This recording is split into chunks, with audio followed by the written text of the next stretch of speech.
मुसलमान आबादी है इस एरिया में भी, लेकिन ये बाबरी मस्जिद का एक भी ईंटा नहीं खोलेंगे, मेरा चैलेंज है।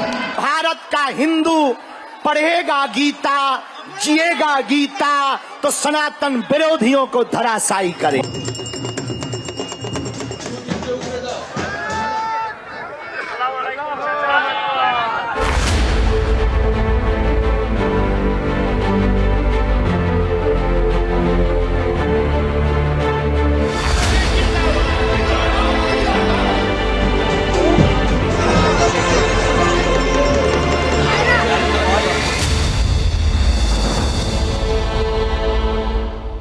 ബംഗാൾ പൂർണ്ണമായി പഴയ ബംഗാളിന്റെ ചരിത്രത്തെ തുടച്ചു മാറ്റുകയാണോ?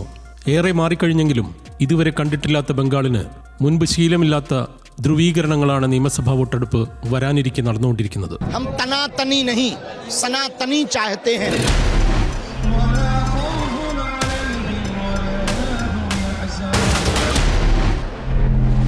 ബാബറി മസ്ജിദ് മാതൃകയിൽ ഒരു പള്ളി നിർമ്മിക്കാൻ മുർഷിദാബാദിലെ മുസ്ലിം വിഭാഗം തീരുമാനിച്ചതിലും അതിനെ പിന്തുണച്ച തൃണമൂൽ MLA ഹുമയൂൺ കബീറിന്റെ പ്രസ്താവനയും പിടിച്ചാണിപ്പോൾ ബംഗാളിൽ സംഘപരിവാർ തെരഞ്ഞെടുപ്പ് രാഷ്ട്രീയം കളിക്കുന്നത്. മുർഷിദാബാദിലെ ബെൽദംഗയിൽ പള്ളി പണിയാനുള്ള നീക്കത്തിന് മറുപടി കണ്ടത് കൊൽക്കത്ത ബ്രിഗേഡ് ഗ്രൗണ്ടിലാണ്. സംഘപരിവാർ പിന്തുണയിൽ സംസ്കൃതി സെൻസസ് സംഘടിപ്പിച്ച ഭഗവത്ഗീത പാരായണ സദസ്സിലേക്ക് വന്നത് പതിനായിരങ്ങളാണ് എന്നത് ബംഗാളിന് ഇതുവരെ ശീലമില്ലാത്ത സാമൂഹ്യ ധ്രുവീകരണം സംഭവിച്ചു കഴിഞ്ഞെന്ന് കൂടിയാണ് വ്യക്തമാക്കുന്നത്.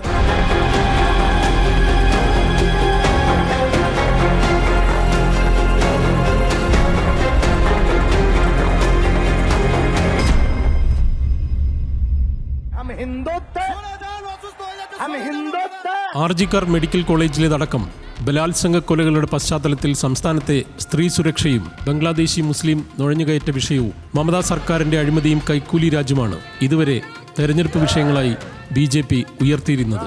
എന്നാൽ ഇപ്പോൾ ഉത്തരേന്ത്യൻ സംസ്ഥാനങ്ങളുടെ മാതൃകയിലേക്ക് ഒരു കാലത്ത് ഇടതുപക്ഷ കോട്ടയായിരുന്ന ബംഗാളിനെ കൂടി മാറ്റാൻ സംഘപരിവാറിന് കഴിയുന്നുണ്ടെന്ന് ചുരുക്കം.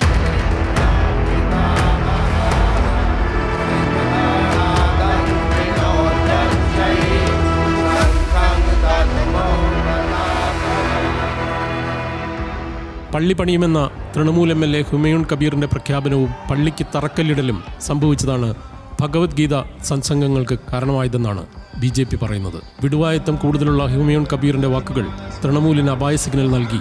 ഇത് ഹിന്ദു ധ്രുവീകരണം സൃഷ്ടിക്കുമെന്ന ആശങ്കയിൽ തൃണമൂൽ നേതൃത്വം MLAക്കെതിരെ നടപടിയെടുത്തു. പാർട്ടിയല്ല നാട്ടുകാരാണ് പള്ളി പണിയുന്നതെന്ന് പറഞ്ഞ മമത കബീറിനെ പാർട്ടിയിൽ നിന്ന് സസ്പെൻഡ് ചെയ്തു. പക്ഷേ ഇതിൽ പിടിച്ചാണ് BJPയുടെ രാഷ്ട്രീയ പ്രചാരണം.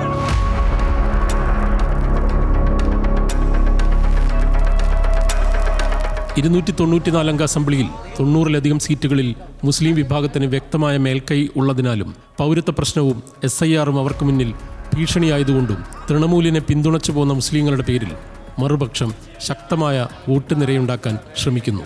ഹിന്ദുത്വ ഭീതിയും അരക്ഷിതബോധവും മുസ്ലിങ്ങൾക്കിടെ സൃഷ്ടിച്ച് മമത വോട്ട് ബാങ്ക് നിലനിർത്താൻ ശ്രമിക്കുന്നുവെന്നാണ് BJPയുടെ വിമർശനം. ബ്രിഗേഡ് ഗ്രൗണ്ടിൽ നടന്ന ഭഗവത്ഗീത പാരായണ പരിപാടിയിൽ ഗവർണർ CV ആനന്ദബോസ് എത്തിയതും ബംഗാളിലെ മതമേധാവിത്വത്തിന് അറുതി വരുത്തുമെന്ന അദ്ദേഹത്തിന്റെ പ്രസംഗവും വലിയ ചർച്ചയാണിപ്പോൾ.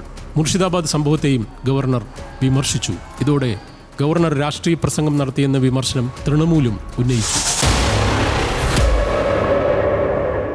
BJP പ്രചാരണത്തെ പ്രതിരോധിക്കാൻ TMC ഡിസംബർ 6-ന് സംഹതി ദിവസ് ആചരിച്ചു. വിദ്വേഷം വമിക്കുന്ന വർഗീയ ശക്തികൾക്കെതിരായ പോരാട്ടം തുടരുമെന്ന് ചടങ്ങിൽ മമതാ ബാനർജി പറയുകയും ചെയ്തു. ബംഗാളിന്റെ മണ്ണ് സാഹോദര്യത്തിന്റെ മണ്ണാണ്. ടാഗോറിന്റെ, നസ്രുൽ ഇസ്ലാമിന്റെ, വിവേകാനന്ദന്റെ എല്ലാം നാട്. ആ നാട് ഒരിക്കലും ഒരു വിഭാഗീയ നീക്കത്തിന് മുന്നിൽ തലകുനിച്ചിട്ടില്ല. വരും ദിവസങ്ങളിലും അങ്ങനെ ചെയ്യില്ല, മമത പ്രസംഗിച്ചു. അംബേദ്കർ ചരമദിനം മഹാപരിനിർവാൺ ദിനമായും തൃണമൂൽ ആചരിച്ചു. വർഗീയ വിദ്വേഷ ജ്വാല ആളിക്കത്തിച്ച് രാഷ്ട്രത്തെ വിനാശകരമായ അവസ്ഥയിലേക്ക് കൊണ്ടുപോയാൽ പോരാട്ടം തുടരും. അംബേദ്കർ തത്വം സംരക്ഷിക്കാൻ പ്രതിജ്ഞാബദ്ധരാണ് തങ്ങൾ എന്നും മമതാ ബാനർജി പറഞ്ഞു.